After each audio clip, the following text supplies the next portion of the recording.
Salam dan bahagia Bapak Ibu semua. Hari ini kita berjumpa kembali di Kombel Bersatu SMP Negeri 3 Bandung. Webinar yang kelima kalau nggak salah ya. Puji dan syukur kita panjatkan kehadirat Ilahi Robi atas kudrat dan irodahnya kita bisa bertemu secara virtual. Salam senantiasa tercurah kepada Nabi Muhammad Sallallahu Alaihi Wasallam. Alhamdulillah ini kita tidak bosannya kita menuntut ilmu, mencari wawasan untuk pendidikan, untuk demi masa depan anak didik kita. Pada kesempatan ini kita akan berdiskusi atau webinar tentang budaya positif, yaitu kebutuhan dasar manusia dan dunia berkualitas, 5 posisi kontrol dan segitiga restitusi.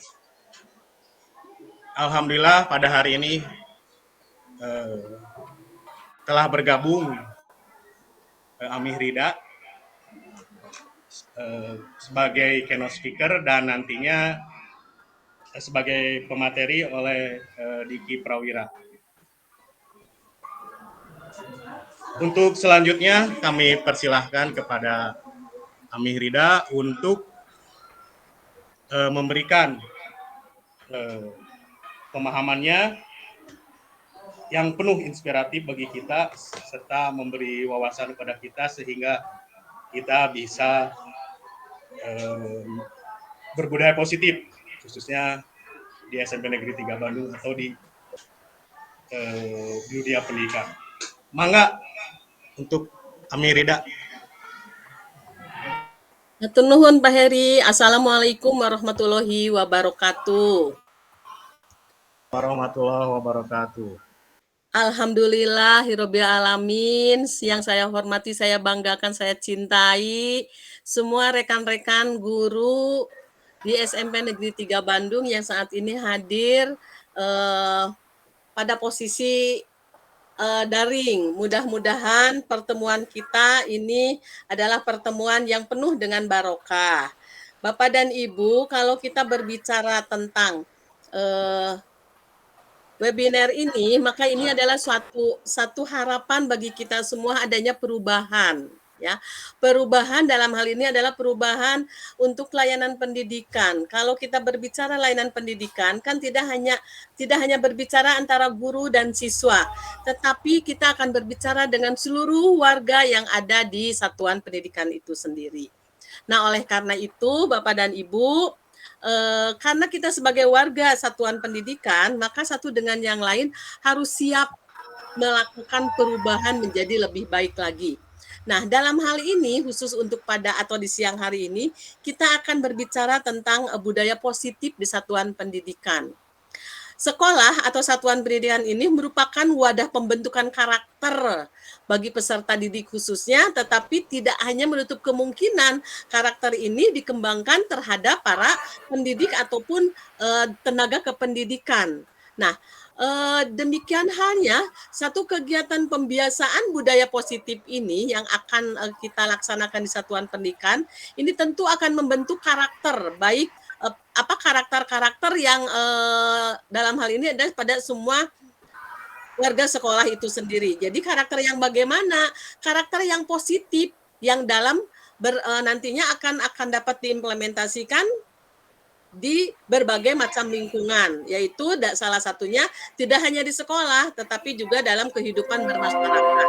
Karena kalau kita berkehidupan bermasyarakat, berarti banyak hal yang akan kita temukan di sana.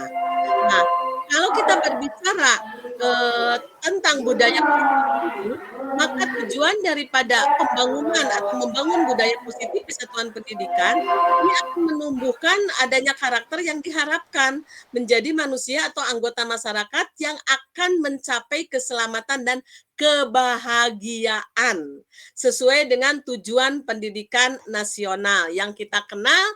Karakter ini pun akan kita bisa tanamkan di dalam kegiatan-kegiatan, yaitu salah satunya menciptakan budaya positif ini bisa kita lakukan di dalam kegiatan P5 ya, P5 atau proyek penguatan profil pelajar Pancasila. Nah, di sana kita mampu melakukan satu budaya positif, minimal kita bisa berkolaborasi ya, bisa berkolaborasi dan bisa berkomunikasi dengan baik dengan siapa? Dengan semua pihak. Baik itu antar pendidik maupun pendidik dengan peserta didiknya itu sendiri ataupun di antara peserta didik dan tenaga kependidikan lainnya. Bagaimana yang disebut dengan budaya positif? Saya percaya Bapak dan Ibu sudah melakukan P5 ini, proyek ini beberapa kali karena kita sudah masuk tahun ketiga. Sehingga dimensi-dimensi pada profil pelajar Pancasila itu sudah kita pahami bersama. Tetapi bagaimana cara pemahamannya ini? Yang saya garis bawahi tadi, kita mampu minimal berkolaborasi dan berkomunikasi. Insya Allah dengan komunikasi yang baik, maka pengembangan karakter melalui P5 di satuan pendidikan akan berkembang sesuai dengan harapan dan tujuan kita semua. Selain itu, kalau kita berbicara budaya positif di satuan pendidikan, selain dengan P5, Bapak dan Ibu mengenal dengan lirik lagu ya, lirik lagu profil pelajar Pancasila atau lirik lagu pada P3. Dari sana maka Bapak dan Ibu bisa pahamkan lirik lagu itu, lalu kita kembangkan di dalam kegiatan kita sehari-hari, baik di dalam kegiatan intrakurikuler maupun di dalam kegiatan kokurikuler ataupun ekstrakurikuler. Tetapi untuk karakter-karakter yang baik akan kita lebih mudah kita lakukan, kita kembangkan itu pada kegiatan P5. Nah, lirik lagu P5 atau lirik lagu profil pelajar Pancasila itu adalah mengandung 6 dimensi yang kita kenal. Itu awal dari saya, mari kita sama-sama dengarkan saja apa yang akan dipaparkan oleh pemateri kita atau narasumber kita. Terima kasih Pak Heri dan terima kasih kepada teman-teman yang lainnya. Mudah-mudahan kita tetap dalam lindungan Allah Subhanahu wa Ta'ala dan kegiatan ini pun tetap berjalan dengan lancar. Saya kembalikan lagi kepada Pak Heri, mangga dilanjut. Assalamualaikum warahmatullahi wabarakatuh. Waalaikumsalam warahmatullahi wabarakatuh. Tur nuhun Ami Rida atas pemaparan materinya. Mudah-mudahan menambah wawasan bagi kita. Dan untuk acara berikutnya yaitu pemaparan materi oleh Saudara atau Bapak Diki Prawira. Mangga kepada Pak Diki, waktu dan tempat kami persilahkan. Baik, terima kasih kepada moderator hari ini Pak Heri dan kepada pengawas Bina Amirida yang sudah menguatkan dalam kegiatan ini. Kita mulai saja ya. Bismillahirrahmanirrahim. Assalamualaikum warahmatullahi wabarakatuh. Waalaikumsalam warahmatullahi wabarakatuh. Yang terhormat Ibu Kepala Sekolah SMP Negeri 3 Bandung, yang terhormat Ibu Pengawas Bina Amirida, yang terhormat juga rekan-rekan sejawat SMP Negeri 3 Bandung, dan ada teman-teman kelompok guru penggerak saya yang saya undang sebagai desiminasi saya. Dan tak lupa juga saya mengundang teman-teman SD dari istri saya, ya ada istri saya yang tercinta di dalam sini. Jadi desiminasinya selain di tempat kerja nanti di rumahnya juga kita bisa berdebat tentang berkepihakan pada murid ini. Saling menyemangati. Baik, setelah ini saya akan membahas tentang budaya positif, melanjutkan dari rekan saya Bu Ramadayanti yang telah menyampaikan budaya positif season 1 kemarin di hari Selasa ya, membahas tentang 3 poin. Nah, saya akan membahas tentang 3 poin selanjutnya. Kita langsung saja izin share screen. Untuk Bu Rovina.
Sudah muncul Bapak Ibu?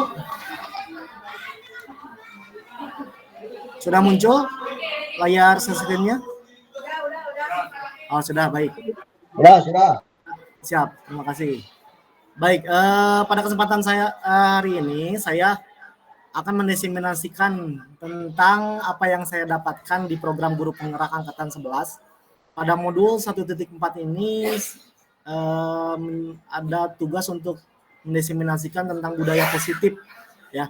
Jadi mohon doanya juga kepada rekan-rekan, saya sedang melaksanakan Guru Penggerak, semoga lancar kegiatannya dan berkah ilmunya dan bisa mendiseminasikan kepada rekan-rekan. Amin ya rabbal alamin. Amin ya rabbal alamin. Baik, kita lanjut. Oh, ada ice breaking ya. Baik, kita ice breaking dulu. Biar jam rawan ngantuk, kita ice breaking dulu. Boleh dinyalakan videonya atau sambil mendengar aja ya suara saya, teman-teman. Nanti kita ice breaking bergerak sesuai kata Toti. Bergerak sesuai kata Toti, cluenya ya. Jadi nanti dengarkan bergerak sesuai kata Toti. Oke, kita mulai. Kata Toti pegang hidung. Kata Toti pegang mata kanan. Pegang telinga. Nah, masih ada yang pegang telinga nih Pak Heri. Fokus. Oke, lanjut. Kata Toti pegang mulut. Pegang alis. Pegang rambut. Oke, ya udah pada fokus. Jadi kalau bergeraknya sesuai kata Toti. Kalau tidak ada kata Toti itu kata Diki. Ya, jadi ice breaking-nya itu fokus ke dalam apa yang disampaikan sesuai kata Toti. Oke, ya, terima kasih. Boleh ini ada notif tepuk tangan, boleh tepuk tangan di situ. Boleh tepuk tangan untuk saya nih. Ini ada notif tepuk tangan. Oke, lanjut. Ke materi selanjutnya. Nah, pada kesempatan budaya positif ini ada 6 poin. Kemarin Bu Ramadayanti, rekan guru penggerak saya, sudah menyampaikan poin 1 sampai 3 yaitu disiplin positif dan kebajikan universal. Yang kedua, motivasi, hukuman dan penghargaan. Yang ketiga, keyakinan sekolah atau keyakinan kelas. Nah, ya, saya pada kesempatan ini saya akan menyampaikan nomor 4, kebutuhan dasar manusia, posisi kontrol restitusi dan segitiga restitusi. Ya, seorang guru yang baik harus memiliki kemampuan dalam mewujudkan budaya positif di sekolah. Budaya positif tersebut dapat dijalankan dengan menerapkan konsep-konsep ini, Bapak Ibu. Ya, meskipun kita sudah melakukannya, tapi dari segi bahasa mungkin di poin-poin kita tidak tahu seperti apa poin-poinnya. Nah, baik, kita akan sampaikan pada kesempatan hari ini. Disiplin positif kemarin sudah dibahas oleh Bu Ramadayanti tentang paradigma stimulus respon kepada pendekatan teori kontrol ya. Ada stimulus respon dan kontrol, kita review sedikit mengulas. Nah, ini tentang disiplin positif ya. Jadi kalau berbicara tentang disiplin itu kita mendengarnya apa ya, keras gitu ya, hukuman, peraturan, ancaman ya. Padahal disiplin itu adalah proses untuk belajar dengan mengoptimalkan nilai diri yang memang seharusnya muncul dari diri, bukan sebuah paksaan gitu ya. Kalau untuk berbicara tentang disiplin itu ya. Dan yang kita optimalkan itu hasil belajar anak, bukan karena ancaman, hukuman, hadiah gitu ya. Tapi karena dia punya nilai diri. Itu teori kontrol diri ya, dari Prof apa gitu ya, lupa ya. Ya, jadi tentang disiplin itu harusnya bukan karena paksaan tapi karena muncul dari dirinya sendiri. Ya, itu ulasan tentang disiplin positif. Nah, ini yang tadi dibahas tentang 6 karakter dalam profil pelajar Pancasila: beriman, bertakwa kepada Tuhan Yang Maha Esa, mandiri, berkepentingan global, bergotong royong, kreatif, bernalar kritis. Ya, jadi karakter ini harus diterapkan ke dalam siswanya dalam pembelajaran. Bahkan saya juga sebagai guru Mapel PJOK harus menyampaikan, seperti anak bermain sepak bola, apa karakter yang muncul dalam profil pelajar Pancasila ini. Sepak bola itu kan tim ya, bergotong royong, ada kreatifnya gitu ya, ada bernalar kritisnya, beriman bertakwanya juga ada berdoa, atau sportif, akhlak pada manusia ya. Lanjut. Motivasi, hukuman, dan penghargaan udah disampaikan oleh rekan saya juga. 3 motivasi perilakunya: untuk menghindari ketidaknyamanan atau hukuman, untuk mendapatkan imbalan, dan untuk menjadi orang yang mereka inginkan. Ya, nama Bu Ramadayanti. Nah, hukuman dan konsekuensi. Beda ya kalau hukuman, konsekuensi, dan restitusi itu beda. Penghargaan yang tadi yang sudah disampaikan, keyakinan kelas juga. Bapak Ibu guru di sini saya yakin sudah menerapkan keyakinan kelas atau keyakinan sekolah ya, karena di kelas-kelasnya sudah ada dibuat keyakinan kelas teman anak-anaknya atau siswanya dengan wali kelas gitu ya, sehingga anak-anak juga punya acuan untuk membuat keyakinan kelasnya seperti apa. Lanjut, ini keyakinan kelasnya yang sudah dibuat. Nah, sini sudah poin kebutuhan dasar manusia. Ini bagian saya. Sekarang poin 3-nya kebutuhan dasar manusia.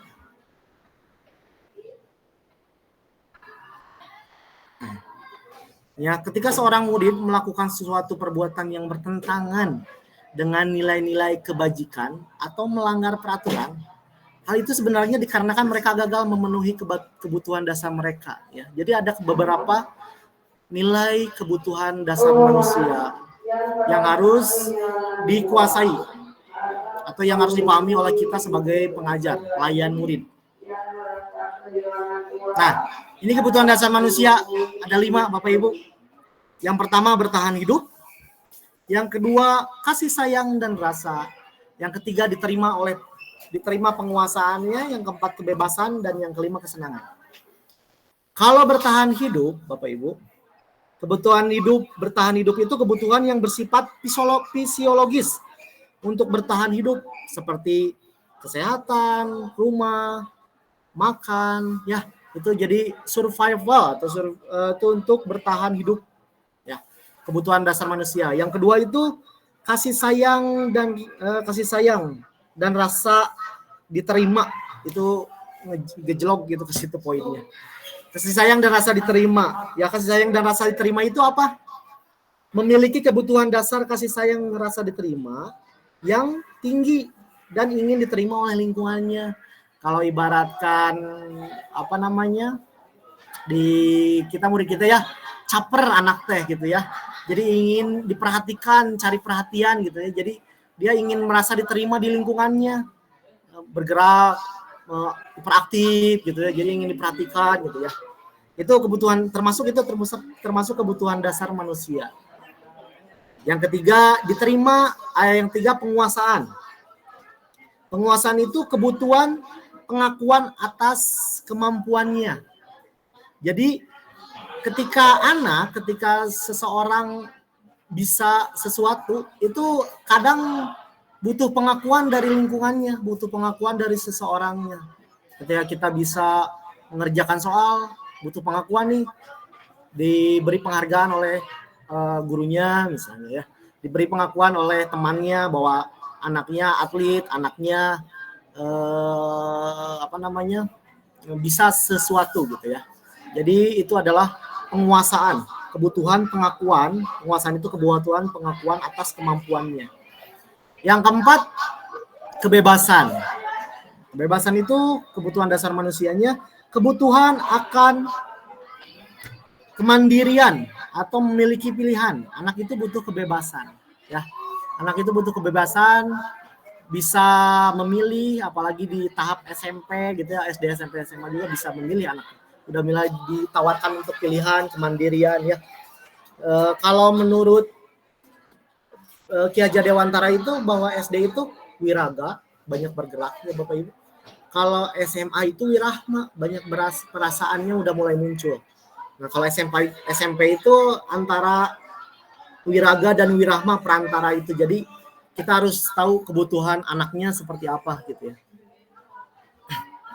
Yang terakhir, yang kelima itu kebutuhan dasar manusianya kesenangan. Nah, kesenangan ini kebutuhan untuk mencari kesenangan, bermain dan tertawa. Anak itu kadang senang bermain. Kita juga sebagai orang dewasa butuh healing ya Bapak Ibu, butuh traveling gitu ya untuk kesenangan bermain. Tidak butuh variasi hidup. Jadi ada kebutuhan di mana manusia itu butuh kesenangan ya. Bahkan mungkin kita sebagai pengajar juga merasa senang untuk mengajarkan anak. Senang kepada anak yang dari tidak bisa menjadi bisa gitu ya. Proses belajar itu sebuah prestasi kecil, tidak hanya butuh penghargaan, tapi dari yang tidak bisa menjadi bisa itu adalah proses kecil dari sebuah kesenangan kita sebagai guru ya. Nah, itu kebutuhan dasar manusia. Kita lanjut. Oh, ini ada studi kasus. Ada yang mau bantu baca, Bapak Ibu? Studi kasus ini gimana? Boleh? Boleh. Siapa yang mau membaca? Ya, sama aja, Riki. Oh, moderator membaca, boleh. Ibu Julaiha, guru wali kelas 7, sedang bingung menghadapi ulah salah satu murid di kelasnya, Toti. Beberapa anak telah mengeluhkan Toti yang seringkali meminta bekal makan siang mereka dengan paksa. Jika Anda menghadapi situasi seperti Ibu Julaiha, apa yang akan Anda lakukan? Menurut Anda, kira-kira apa alasan Toti melakukan Toti ya? hal itu? Terima kasih, Pak Heri. Ada yang mau menjawab dengan kasus seperti ini? Ya, Ibu Julaiha, guru wali kelas 7, sedang bingung menghadapi ulah salah satu muridnya di kelasnya Toti. Jadi teman-temannya itu mengeluhkan Toti yang seringkali meminta bekal makan siang. Mana bekal siangnya aku minta dong gitu, culametan gitu. Met culametan gitu ya. Jika Anda menghadapi situasi seperti Ibu Julaiha, apa yang akan Anda lakukan menurut Anda? Kira-kira apa alasan Anda melakukan hal itu? Ya. Ini studi kasusnya. Oke, kita bedah. Terima kasih Pak Heri. Nah, alasan pertama Toti. Ya, alasan pertama Toti itu karena ia lapar dan orang tuanya tidak membawakan bekal makan siang, maka kebutuhan dasar yang sedang berusaha dipenuhi oleh Toti adalah kebutuhan untuk bertahan hidup. Nah, itu yang kita bahas tadi di poin pertama itu. Toti itu bertahan hidup. Gimana caranya? Karena Toti itu tidak membawa bekal. Jadi Toti mau nggak mau gitu ya harus bertahan hidup, meminta ke temannya gitu ya. Jadi alasan Toti itu bertahan hidup dengan meminta makan ke temannya. Nah, alasan Toti nomor 2, karena dia merasa senang temannya jadi memperhatikan dia. Ketika temannya melaporkan tindakannya itu pada gurunya dan gurunya memberitahu orang tuanya sehingga orang tuanya jadi memperhatikan dia. Maka kebutuhan dasar yang sedang dipenuhi Toti adalah kebutuhan akan kasih sayang. Nah, tadi yang cari perhatian nih Toti teh. Jadi Toti meminta makannya, cari perhatian, dapat kasih sayang dan rasa diterima oleh temannya. Jadi memperhatikan dia merasa ada yang memperhatikannya. Ya, jadi itu poin nomor 2 tadi, yang kasih sayang dan rasa diterima. Nah, alasan Toti yang ketiga, karena temannya jadi takut dengan dia dan menurut keinginannya dengan memaksa itu ya, maka sebetulnya Toti sedang berusaha memenuhi kebutuhan dasar rasa kekuasaan. Ya, jadi memintanya dengan paksa, Toti itu sedang memenuhi kebutuhan dasar akan kekuasaannya. Wah, ini Toti berkuasa nih karena memintanya dengan paksa gitu ya, akan makannya gitu.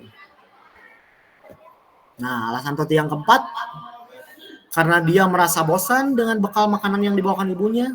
Jadi dia tidak dibekali dengan dibekali oleh orang tuanya karena bosan ibunya dari rumah, karena ibunya selalu membawakan bekal yang sama. Karena itu dia ingin mencoba makanan teman-temannya yang beraneka ragam. Nah, maka Toti sedang berusaha memenuhi kebutuhannya akan kebebasan. Jadi ingin memilih makanannya. Mungkin ya, biasanya makanannya sama tapi Toti inginnya memilih makanan-makanan yang dirasakan. Jadi makanya Toti ingin menyicip makanan-makanan teman-temannya, sehingga Toti memenuhi kebutuhannya akan kebebasan memilih. Yang kelima, karena ia melakukan iseng saja dan ia menikmati ekspresi wajah teman-temannya yang kesal. Karena diambil makanannya dan menurut dia ekspresi teman-temannya itu lucu, maka berarti Toti senang berusaha memenuhi kebutuhan akan kesenangannya. Iseng Toti dengan meminta makannya itu dan melihat ekspresi wajah teman-temannya seperti itu, malah Toti jadi girang gitu ya, jadi senang. Sehingga kebutuhan akan kesenangannya Toti terpenuhi. Nah ya. Dari kasus 1 tadi kita bisa mengupas 5 alasan yang kita bahas tadi yang di awal ya. Nah, dari kasus ini bisa terbuka 5 kasus ini. Ada alasan bertahan hidupnya karena makan, kasih sayang rasanya ingin diperhatikan secara luas, penguasaannya, ada kebebasannya akan memilih makanan tadi, dan kesenangannya ya. Jadi dari 1 kasus itu kita bisa mengupas kebutuhan dasar manusianya apa. Bahkan mungkin kita bisa mengatasi masalah anak, kita bisa berpacu dalam ini, bukan berpacu dalam melodi, berpacu dalam 5 kebutuhan dasar manusia. Anak kenapa nih kesiangan? Apakah kasih sayang dan rasa caper gitu ya? Apakah dia senang gitu, masa senang kesiangannya? Apakah karena orang tuanya telat gitu, atau gimana makanannya telat dan sebagainya ya? Itu untuk kebutuhan dasar manusia. Ya.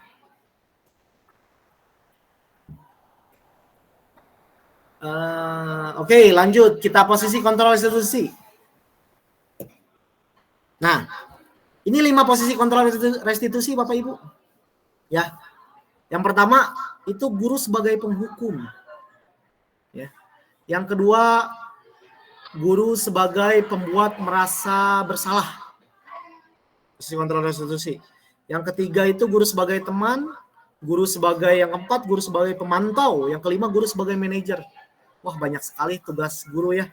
Jadi menghukum anaknya, terus pembuat merasa kamu salah gitu ya, sebagai pembuat merasa salah. Yang ketiga, guru sebagai teman, pendekatan kepada anak sebagai teman seperti apa ya. Yang keempat, guru sebagai pemantau, memantau anak ketika kita membuat peraturan, kita sebagai guru memantau apakah aturan itu dipatuhi atau tidak ya. Dan guru sebagai manajer. Kita kumpas di slide selanjutnya. Nah, ini Bapak Ibu, terlihat kecil ya, kita perbesar. Nah, ini ada 5 posisi kontrol yang tadi kita bahas satu-satu. Ini ada kolom guru sebagai penghukum, ada guru sebagai pembuat rasa bersalah, ada guru sebagai teman, guru sebagai pemantau, dan guru sebagai manajer. Nah ya, ini kolomnya kita bagi-bagi. Nih, ini guru berbuat nih. Sebagai penghukum, kolomnya nih. Menunjuk menyakiti, menyindir, itu guru sebagai penghukum. Kamu ya, misalnya sebagai penghukum, kamu membuat kesalahan, gitu ya. Itu sebagai penghukum. Terus menghindari sebagai pembuat rasa salah, berceramah, gitu ya, mengatakan seharusnya kamu jangan seperti ini. Bapak kecewa, misalnya ya, itu sebagai pembuat bersalah, pembuat rasa bersalah, ya, itu menghindari hukuman atau identitas gagal dari orang luar. Kita bahas dulu ke bawah yang pembuat identitas gagal ini nih, identitas gagal yang di atas kita bahas dulu. Nah, terus gurunya berkata, kalau kamu tidak melakukan, awas ya, rasakan ini. Dihukum gitu ya, dipukul gitu ya, dipisik. Terus membuat rasa bersalahnya, kamu seharusnya sudah tahu, ibu atau bapak lelah sekali mengatakannya. Bapak stres, ibu stres gitu misalnya ya. Membuat rasa bersalahnya. Jadi anak tuh merasa bersalah, membuat gurunya stres, membuat gurunya lelah gitu ya. Nah, dari perbuatan guru sebagai penghukum pembuat rasa bersalah ini, hasilnya anak itu memberontak menyalahkan orang lain berbohong, ya. Terus untuk membuat rasa bersalahnya itu menyembunyikan bohong gitu ya, menyangkal, berbohong ya dari kita sebagai penghukum itu. Nah, kaitannya dengan dunia berkualitas itu, murid meletakkan guru di luar dunia berkualitas atau murid meletakkan guru di dalam dunia berkualitas pembahasan bersalahnya. Jadi kualitas hidupnya itu akan semakin diingat. Oh, jadi psikologisnya mungkin kena gitu ya. Kalau kita sebagai atau guru sebagai penghukum atau pembuat rasa bersalah, ya, muridnya juga nanti berkata, biarkan sajalah, nanti juga marah-marah lagi, gitu ya. Kalau dianya melakukan hal yang sama, biarkan saja, kata muridnya juga. Terus kalau pembuat bersalah, iya Pak, maaf Bu, maafkan saya Bu, gitu ya, jadi merasa bersalah. Terus dampaknya kepada murid apa? Nah, ini dampaknya Bapak Ibu, mengulangi kesalahan dengan yang kalau kita sebagai menunjuk itu akan nanti mengulangi kesalahannya.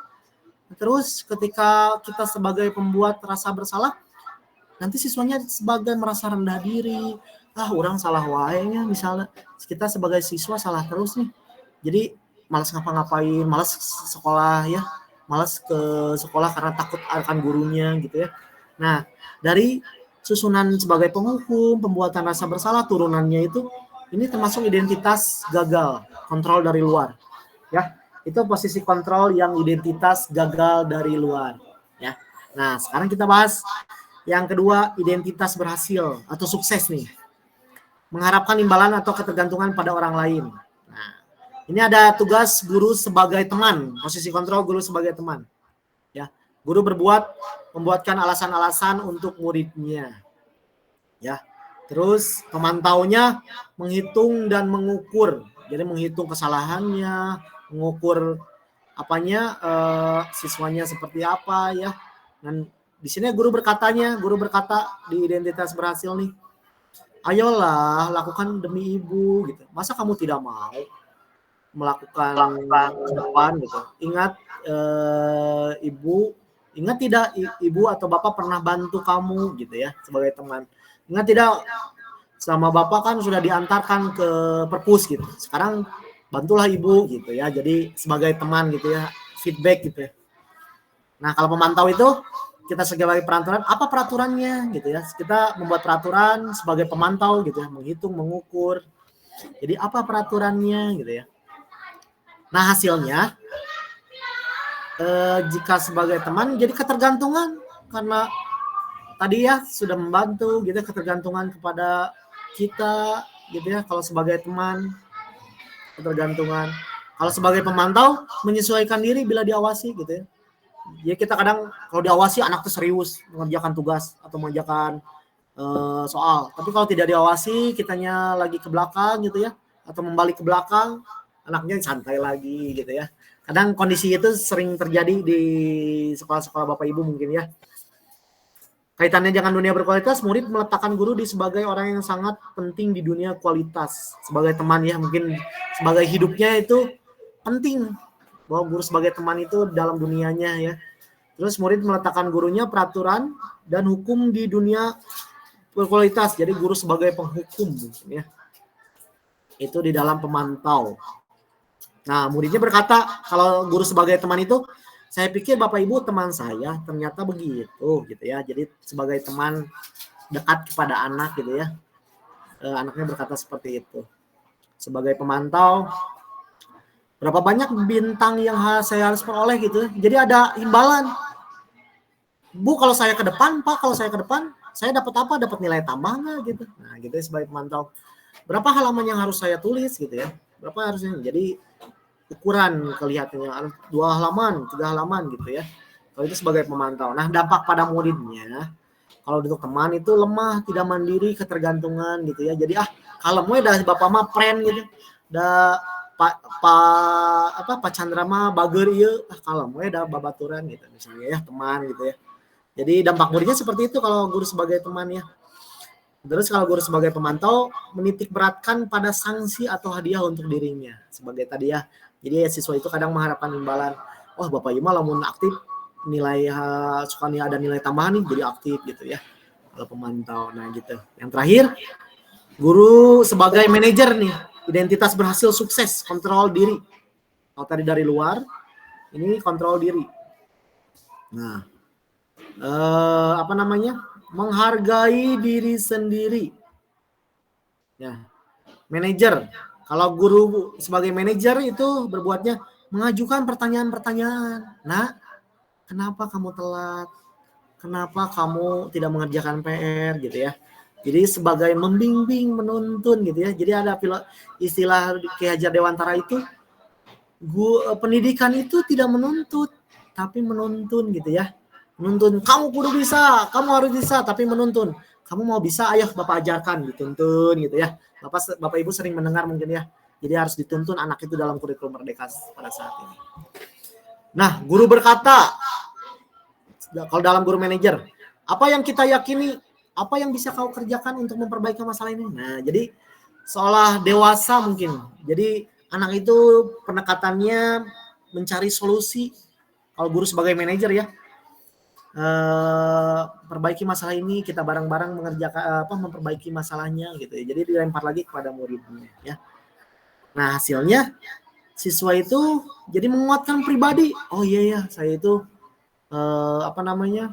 harus mencari solusi, menguatkan pribadinya. Jadi kepribadiannya jadi jadi berani gitu ya dalam menangani masalah ini gitu ya.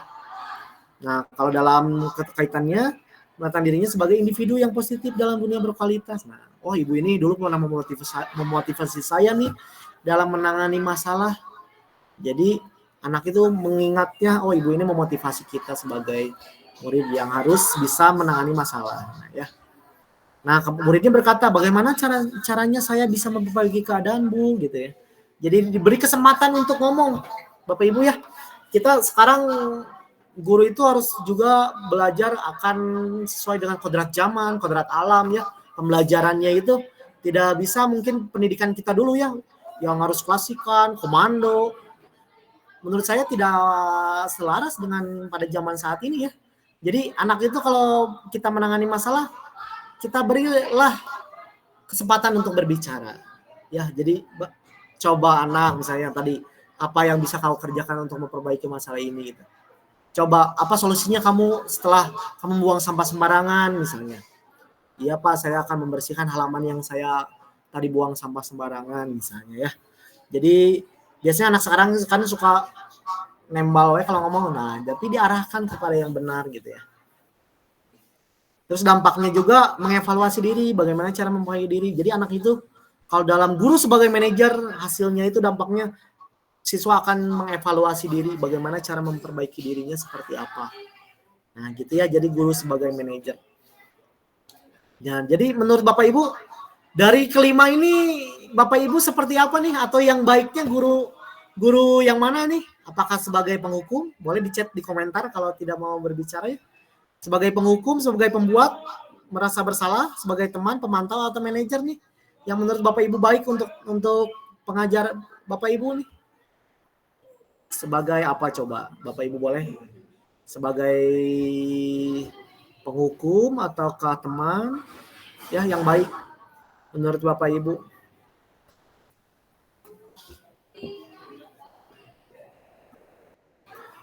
Oh, ada yang jawab nih. Sebagai manajer. Oh iya, Pak Isep sebagai manajer ya mungkin ya. Karena hasil dampaknya juga bagus, Pak Isep. Betul. Sebagai manajer, guru sebagai manajer ya.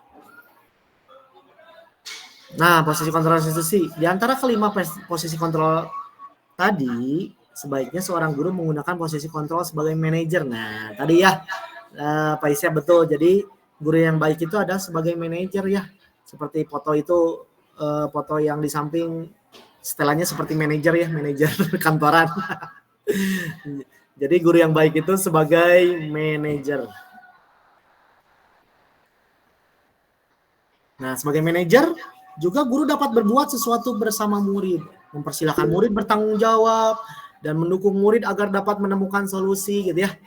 Saya juga kadang kepada anak seperti di foto ini, nah kita olahraga mau apa nih? Materinya mau apa nih? Pak, aku mau main bola, aku mau bola basket. Nah, dari sekian banyak suara banyak, Pak, aku mau bola voli misalnya, bola voli. Oh ya, kita bola voli. Jadi sebagai manajer itu melayangkan pertanyaan kepada anak itu diberi kesempatan untuk berbicara ya. Jadi sekarang kita sudah tidak mengejar lagi materi, jadi atau materi-materi yang prioritas kita angkat, materi-materi yang bisa kita ambil, bisa diangkat kita angkat ya.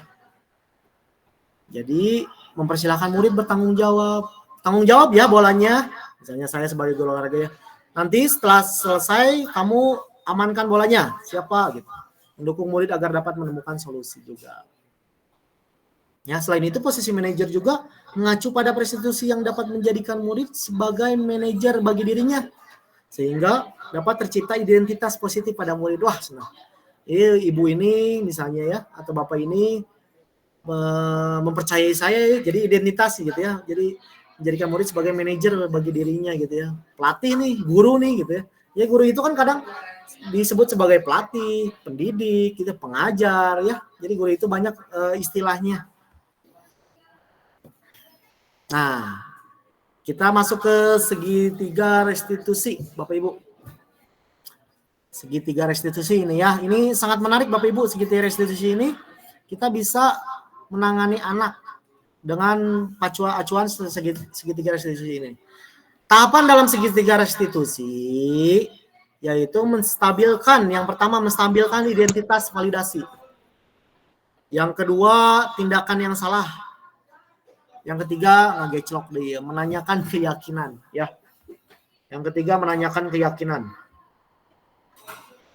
Nah, unsur identitas, fasilitasi tindakan yang salah, menanyakan keyakinan. Nah, menstabilkan identitas itu seperti apa? Jadi dilakukan berdasarkan prinsip bahwa membuat kesalahan adalah bagian dari proses pembelajaran yang nantinya akan menggeser identitas gagal ke arah identitas sukses. Nah, kita belajar ya, saya juga belajar, khususnya saya belajar ke dalam segitiga restitusi ini, sangat menarik dibahas, karena ketika anak membuat kesalahan itu sudah harusnya kita merubah pola, ya, misalnya membuat kesalahan bagian dari proses. Nah, misalnya ya, kamu membuat kesalahan apalah gitu ya, dari sebagai proses pembelajaran gitu ya, tapi lain kali jangan diulang lagi gitu ya. Misalnya, nah ini nih, menstabilkan identitas itu seperti ini nih. Yang pertama, berbuat salah itu hal yang manusiawi. Tidak ada manusia yang sempurna gitu ya. Jadi kalau anak membuat salah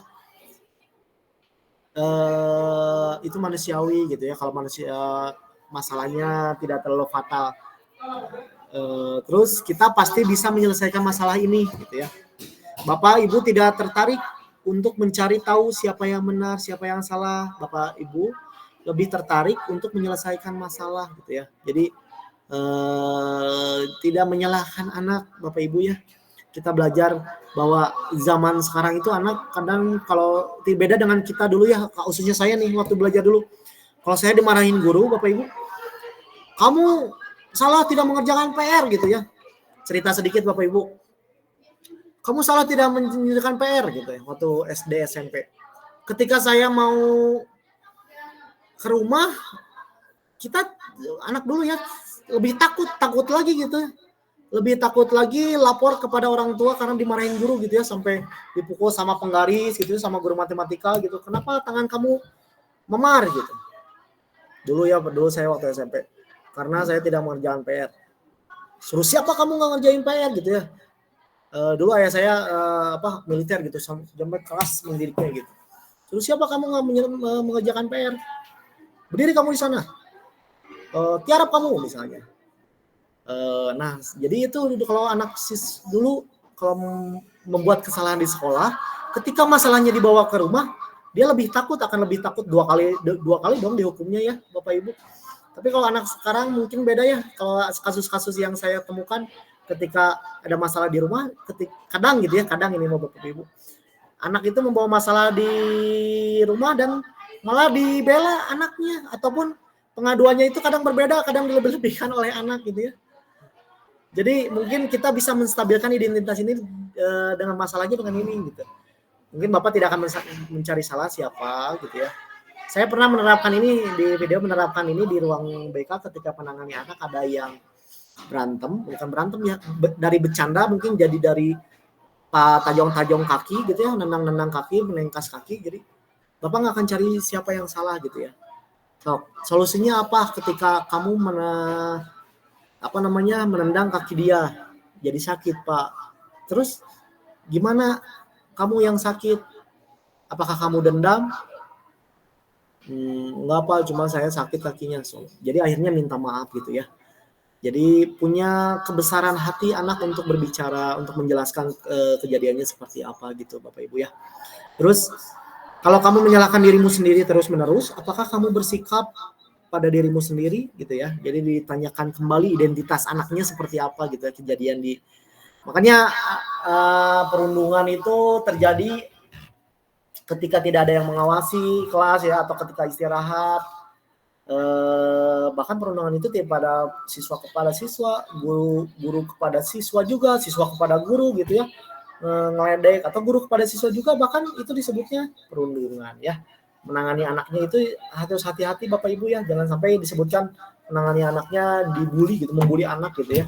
Nah, jangan terlalu keras gitu ya. Bisa dengan menggunakan segitiga restitusi ini. Kita bahas satu-satu ya. Tadi yang pertama saya sudah bahas tentang menstabilkan identitas validasi ya. Nah, lanjut. Yang kedua, validasi tindakan yang salah. Apa validasi tindakan yang salah itu? Jadi dilakukan berdasarkan prinsip bahwa setiap perilaku berupaya memenuhi suatu kebutuhan tertentu. Sehingga guru atau orang tua akan bergeser dan dari pemikiran stimulus respon menjadi proaktif, serta akan lebih mengenali dan mengakui kebutuhan murid atau anak. Ya. Nah, contohnya ini nih Bapak Ibu. Validasi. Kamu pasti punya alasan mengapa kamu melakukannya. Jadi ketika setelah menstabilkan identitas, kita tanya kembali, kamu pasti punya alasan dong mengapa kamu melakukannya gitu ya. Terus apa yang penting bagi kamu ketika kamu jahil gitu ya? Apakah penting kamu ketika kamu tidak mengerjakan PR gitu ya? Biar mungkin dengan pertanyaan-pertanyaan ini anak juga akan bernalar kritisnya tumbuh ya Bapak Ibu. Jadi anak itu berpikir, oh iya ya, menujunya ke sini gitu ya, arahnya ke sini ya. Terus pertanyaan selanjutnya, kamu boleh tetap berusaha menjaga sikap itu, tapi tambahkan sikap yang lain, yang baru gitu. Jadi merubah perhatian anak. Selanjutnya, maukah kamu belajar cara lain untuk mendapatkan yang kamu butuhkan tanpa harus memukul? Nah gitu ya. Jadi maukah kamu belajar dengan cara lain untuk mendapatkan yang kamu butuhkan tanpa harus memukul gitu ya. Jadi jangan merebutnya dengan meminta, jangan merebut gitu ya. Boleh nggak aku pinjam pulpen kamu, pensil kamu, jangan merebut ataupun mengambil gitu. Kan bisa caranya dengan yang lain gitu ya. Kita bisa lakukan dengan validasi tindakan yang salah. Nah, yang terakhir, menanyakan keyakinan. Menanyakan keyakinan itu dilakukan dengan memberi pertanyaan-pertanyaan bermakna kepada murid atau anak untuk memunculkan motivasi secara intrinsik, motivasi dalam diri, sehingga mampu mengaitkan keyakinannya dengan tindakan yang salah. Contohnya, misalnya, apa nilai yang kita percaya di sekolah kita? Misalnya di sekolah kita, kamu menggunakan sepatu bebas. Coba, nilai yang kita percaya di sekolah kita, iya Pak. kita tidak boleh menggunakan sepatu selain misalnya putih hitam atau warrior gitu ya, sebagai pelajar gitu ya. Terus nilai-nilai apa yang telah kita sepakati? Sepakat belajar tidak aturan yang berlaku gitu ya. Terus kelas yang ideal itu seperti apa sih gitu ya? Yang ideal itu yang harus nyaman, aman, tentram gitu ya, kita tanyakan lagi. Kamu ingin jadi anak seperti apa gitu ya? Kamu membuat masalah ingin jadi anak seperti apa gitu ya? Mungkin kita kalimat ini kita sosial emosionalnya dikontrol ya. Jadi kamu ingin jadi anak seperti apa? Mungkinnya lebih sakit, sepertinya lebih nyeredet gitu ya ketika ditanya, tapi kitanya memang sulit sih Bapak Ibu ya, tapi kadang kita juga terbawa emosi ketika anak melakukan masalah ya. Tapi memang sulit dan memang lama dengan cara seperti ini Bapak Ibu ya. Tapi insya Allah lah anak juga merasa dirangkul, merasa tidak dijauhkan gitu, tidak disalahkan ya dengan segitiga restitusi ini. Kamu ingin jadi anak seperti apa gitu ya. Terus apa yang kamu rasakan ketika kamu melakukan itu? Kamu menjadi orang yang seperti apa gitu ya. Apa yang kamu rasakan ketika kamu memukul, ketika kamu melakukan itu, kamu menjadi orang yang hebat? Enggak kan ya. Jadi kita buat keyakinan ini gitu ya, keyakinan. Nah, ini ada kasus Bapak Ibu. Saya baca ya mungkin secara singkat. Ini kasusnya Sabrina hari itu bangun terlambat dan terburu-buru sampai di sekolah. Dia pun akhirnya sampai di gerbang di sekolah. Tapi baru menyadari kalau tidak menggunakan sepatu hitam. Jadi anaknya itu telat sampai terburu-buru. Terus akhirnya sepatunya tidak sesuai dengan aturan di sekolahnya. Ya. Sehingga ketika di gerbang ketemu nih dengan Pak Lukman. Mengatakan, "Ya sudah, kamu sudah melanggar peraturan sekolah. Kamu salah." Misalnya sambil nunjuk gitu. Sudah terlambat, salah pula warna sepatunya. Segera buka sepatumu kalau tidak bisa menggunakan warna sepatu sesuai aturan gitu ya. Jadi dimarahi, udah telat, ngos-ngos anaknya. Dan langsung dimarahi di tempat gitu ya Bapak Ibu. Nah selanjutnya Sabrina ini meminta maaf dan memohon kembali kepada Pak Lukman agar tetap mengenakan sepatunya, berjanji tidak akan mengulangi kesalahannya. Tapi Pak Lukmannya bersikeras, tidak mau. Tidak, kamu telah melanggar peraturan sekolah. Kalau tidak sanggup ambil sepatu di rumah atau diantarkan sepatu ke sekolah, ya sudah kamu tidak bersepatu saja seharian di sekolah. Aduh karunya kacugapnya. Sekarang copot sepatumu dan silakan belajar tanpa sepatu seharian ya. Sepatu dengan hati mencopot sepatunya dan dia sampai tidak berani keliling sekolah karena malu, tidak jajan gitu ya. Dan lebih banyak berdiam diri di kelas tanpa alasan sepatu. Nah, dalam kasus di atas, apakah yang diambil oleh Bapak Lukman? Jadi Bapak Lukman itu adanya suaranya tinggi gitu ya. Hukuman fisik verbal juga ada. Tetap bersikeras pada peraturan yang berlaku. Itu mungkin termasuk ke dalam yang salah penanganannya ya. Jadi kalimatnya tadi kalimat keras gitu ya. Lanjut. Nah, yang tadi Bapak Ibu yang bahwa guru itu seorang manajer yang tadi kata Pak Isep ya.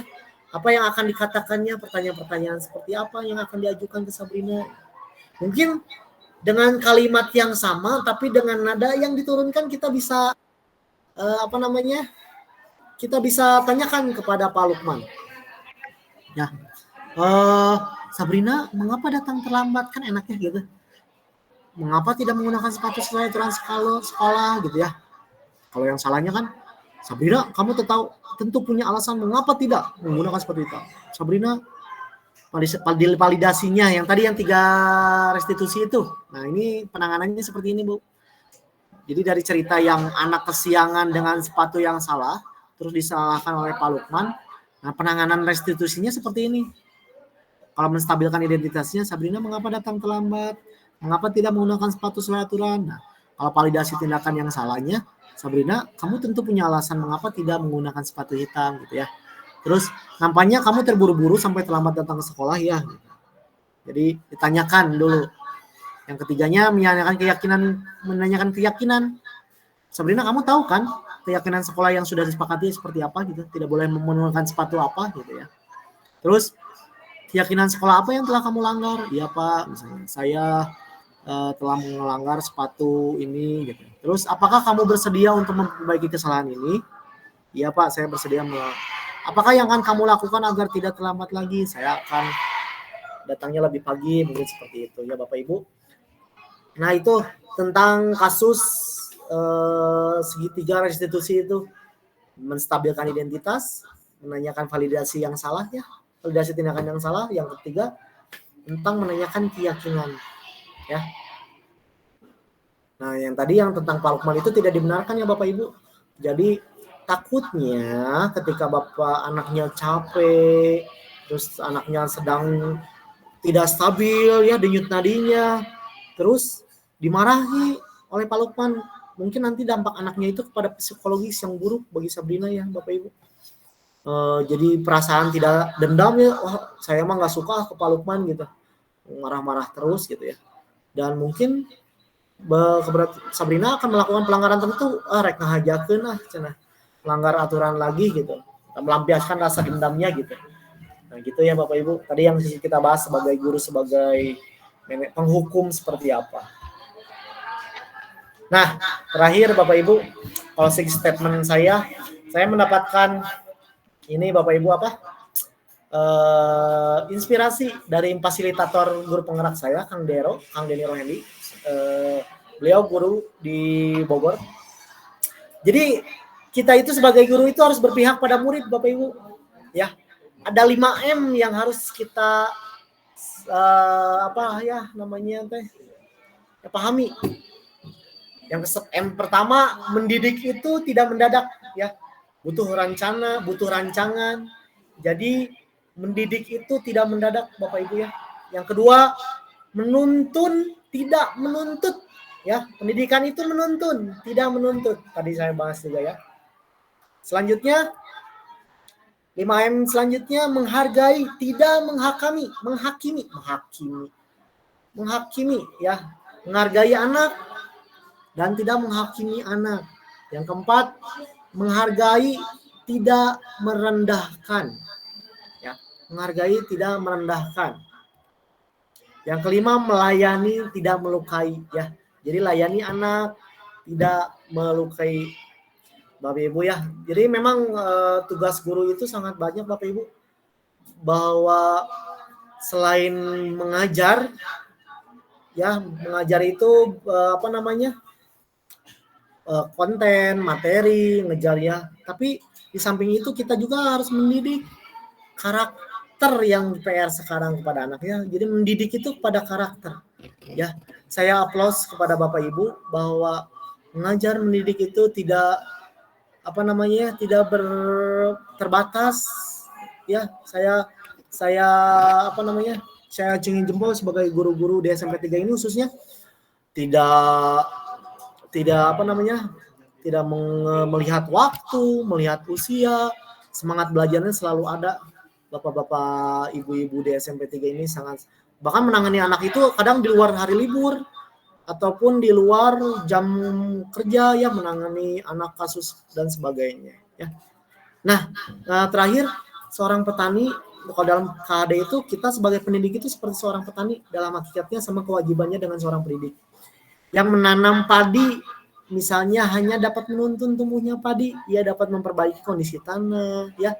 Jadi dengan memelihara tanaman padi, memberi pupuk dan air, membasmi ulat-ulat atau jamur-jamur yang mengganggu hidup tanaman padi dan lainnya. Jadi sebagai pendidik itu seperti seorang petani Bapak Ibu. Kalau anak salah, oh benar kan ya, salahnya di mana gitu ya, sehingga kayak montir mungkin ya, montir motor, mobil. Terus kurangnya apa, tanami itu. Karakternya yang kurang apa, tanami seperti itu ya. Kalau filosofi Ki Hajar Dewantara seperti itu. Jadi seorang petani itu sama kewajibannya dengan seorang pendidik Bapak Ibu ya. Mungkin itu saja yang bisa saya sampaikan Bapak Ibu. Terima kasih atas perhatiannya. Terus semangat sebagai guru hebat, guru berinovasi, guru yang terus belajar sepanjang hayat. Kita juga kalau siswa siswa belajar, kita juga sebagai guru harus belajar ya Bapak Ibu. Jadi jangan mau terhadap ketertinggalan zaman anak, kita juga harus mengupgrade diri. Kalau sekarang sudah ada AI ya, bukan AICEP, AI itu ya, AI itu AI. Kalau AI itu melayani kita dengan pasti, kalau kita sebagai guru melayani anak dengan hati. Itu saja mungkin Bapak Ibu. Terima kasih. Wassalamualaikum warahmatullahi wabarakatuh. Saya kembalikan kepada moderator. Mangga. Waalaikumsalam warahmatullahi wabarakatuh. Luar biasa ya pemaparan dari Pak Diki Prawira. Mudah-mudahan Wah, pas ini 60 menit. menjadi pengetahuan bagi kita. Terima kasih Pak Diki atas penyampaian pengetahuannya dan pengalamannya. Sama-sama Pak Mudah-mudahan Heri. ini menjadi ilmu kita semua. Tadi dibahas kurang lebih ya dari Pak Diki itu tentang kebutuhan dasar manusia. Itu ada 5, bertahan hidup, kasih sayang, diterima penguasaan, kebebasan, dan kesenangan. Kemudian membahas juga tentang posisi kontrol restitusi, yaitu guru sebagai penghukum, pembuat rasa bersalah sebagai teman, sebagai pemantau, dan sebagai manajer. Kemudian pemaparan terakhir yaitu tentang segitiga restitusi, di mana segitiga itu terdiri dari menstabilkan identitas, memvalidasi tindakan yang salah, dan menanyakan keyakinan. Di akhir pemaparan, Pak Diki menyampaikan closing statement-nya bahwa ada 5M di sini, yaitu mendidik tidak mendadak, menuntun tidak menuntut, menghargai tidak menghakimi, menghargai tidak merendahkan, dan melayani tidak melukai. Itu mungkin pemaparan dari Bapak Diki. Silahkan Bapak Ibu sekalian jika ada pengalaman, sharing, atau hal-hal yang belum jelas bisa ditanyakan di waktu dan tempat. Kami persilahkan kepada peserta seminar. Mangga Bapak Ibu.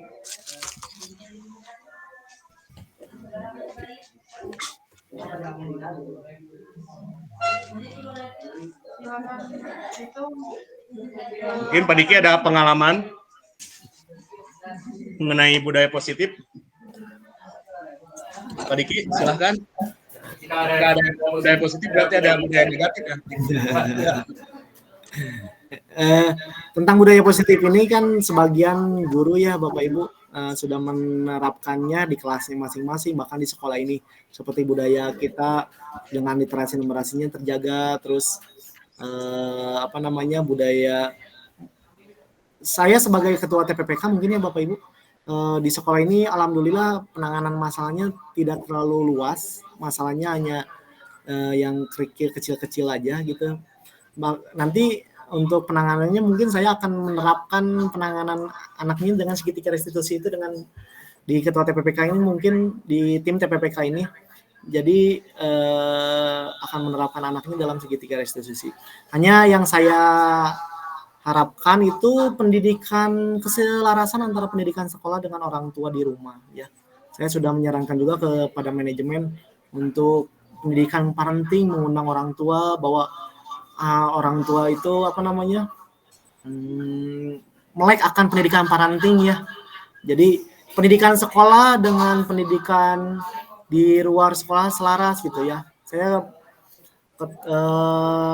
melihat mengacu kepada mungkin pesantren ya, atau yang pondok-pondok itu ya, mereka kan selalu terus di situ ya Bapak Ibu, belajar di situ, ketika tidurnya masih di situ, jadi selaras pendidikannya. Kenapa tidak kalau melaraskan pendidikan itu dengan pendidikan parenting, mengundang orang tua akan meleknya pendidikan parenting gitu ya.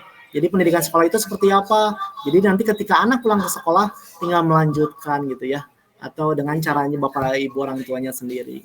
Mungkin gitu aja Pak Heri, mangga dari yang lain. Boleh Amirida, boleh Pak Jalal.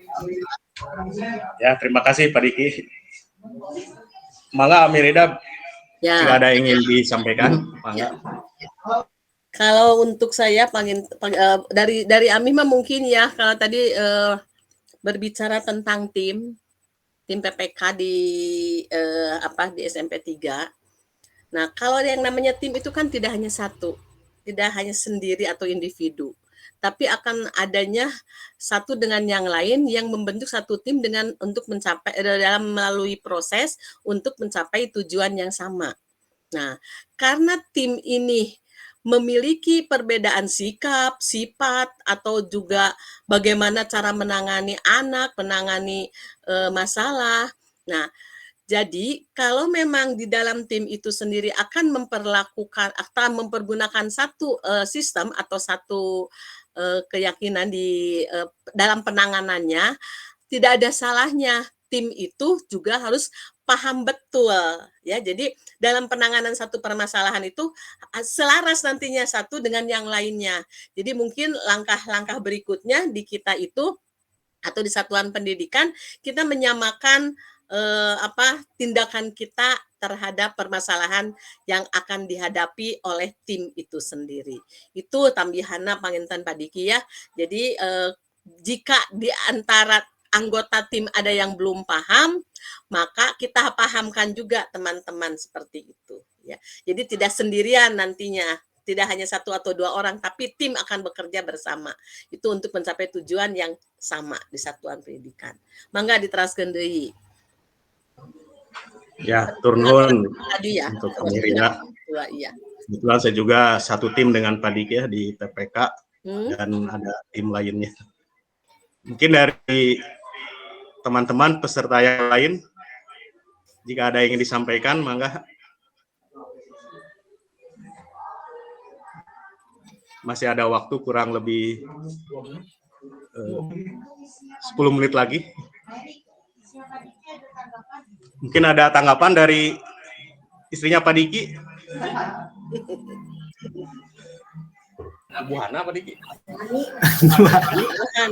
Bu Hani ya. Bu Hani.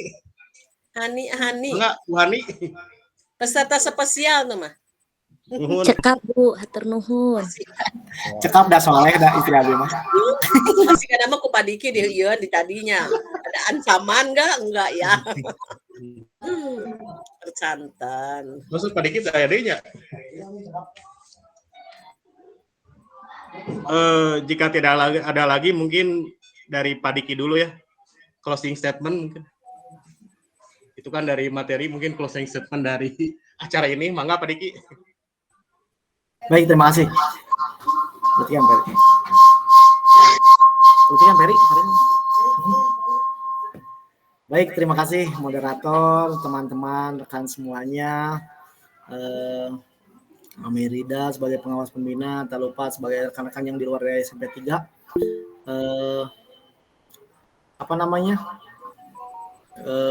Terima kasih atas waktunya. Mungkin dari kebanyakan sudah mengerti. Oh, itu ada Pak Syahril mengangkat tangan, boleh? Atau kepencet?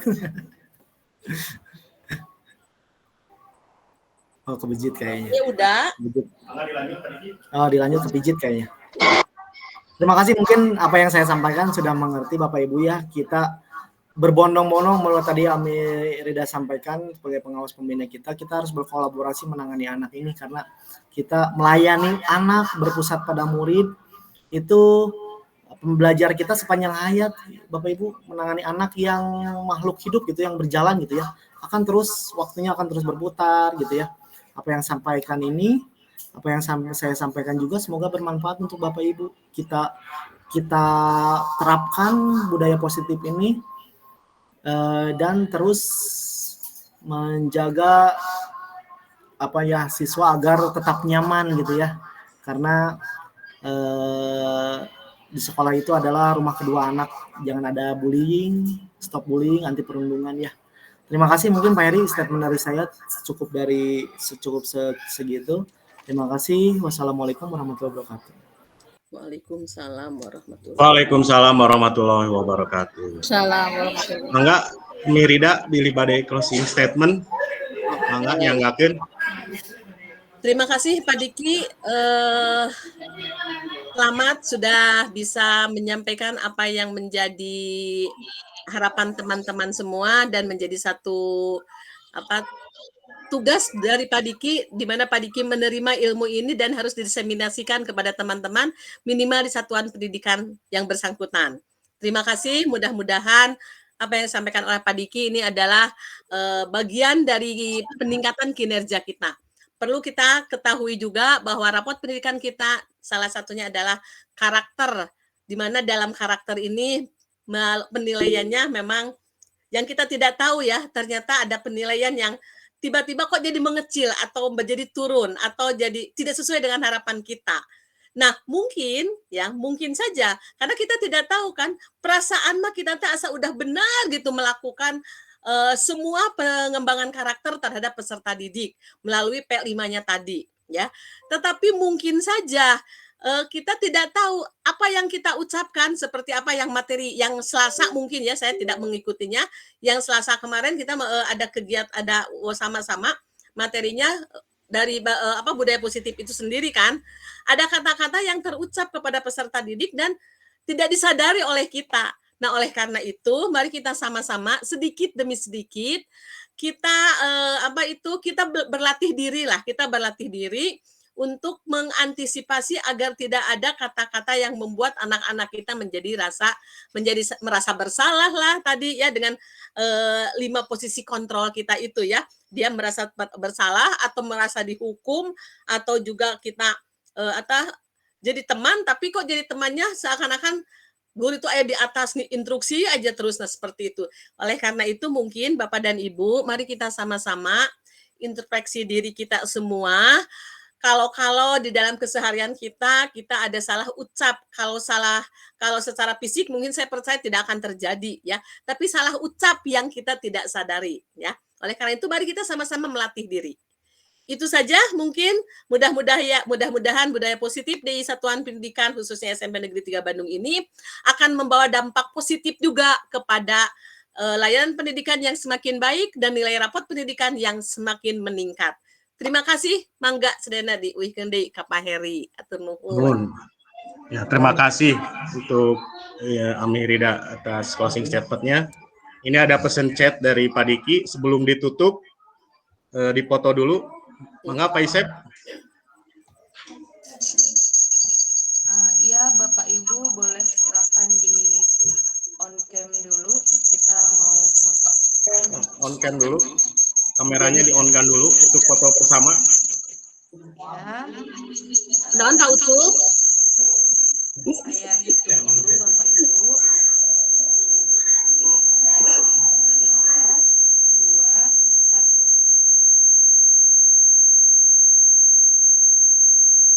Sekali lagi ya Bapak Ibu. Sudah Bu Yanti? Ini Pak Gaus ini. Ya. 3, 2, 1. Sudah Bu? Sudah. Sip. Sudah. Terima kasih. 10 kali lagi? Udah cukup. Sudah cukup. Ya, cukup. Ya, kita berikan aplaus buat Pak Diki atas pemaparan materinya. Ya. Sebelum materi ditutup, izinkan saya menyampaikan pantun. Banyak hujan. Cakep. Cakep. Terima kasih Bapak Ibu narasumber dan semua peserta webinar. Cakep. Waalaikumsalam warahmatullahi wabarakatuh. Permios Sayana. Atur nuhun Ami. Absen di TU. Nuhun, hatur nuhun, Ami. Bikin nuhun. Ya. Oh nih, sami-sami nih. Tong kapok nih.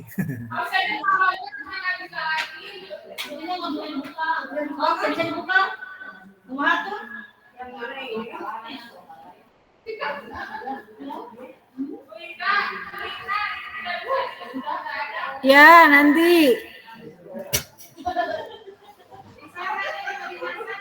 Ya. Siap.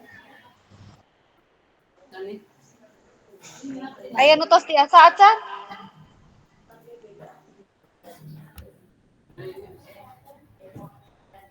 Ibu yang kita tempat ini.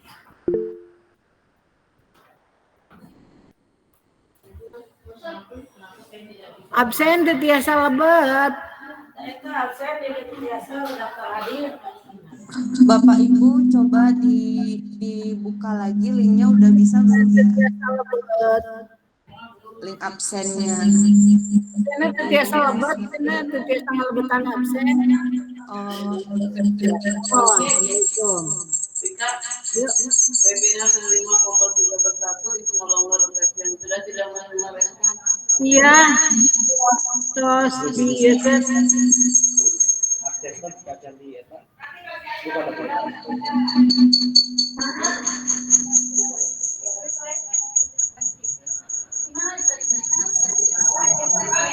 Oh, udah.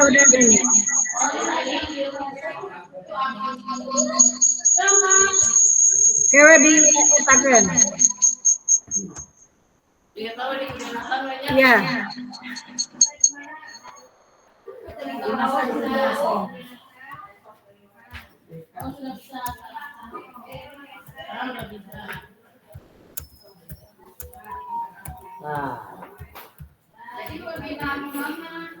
Webinar 5.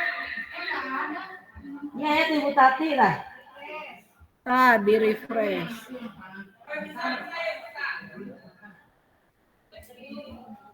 Tapi itu bisa ya.